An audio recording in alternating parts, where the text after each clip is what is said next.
Hello friends, today I have prepared the part 2 of the Telugu to English words. Let's begin. Konandi, by. Konandi, by. Koddiga, little.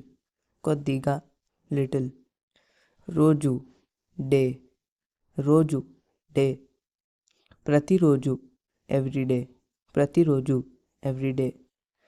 Nedu, today. Nedu, today. Repu, tomorrow. Repu, tomorrow. Ninna, yesterday. Ninna, yesterday. Pustakam, book. Pustakam, book. Samayam, time. Samayam, time. Bhojanam, food. Bhojanam, food. Randi, come. Randi, come. Vellu, go. Vellu, go. Tinandi, eat. Nidra, sleep.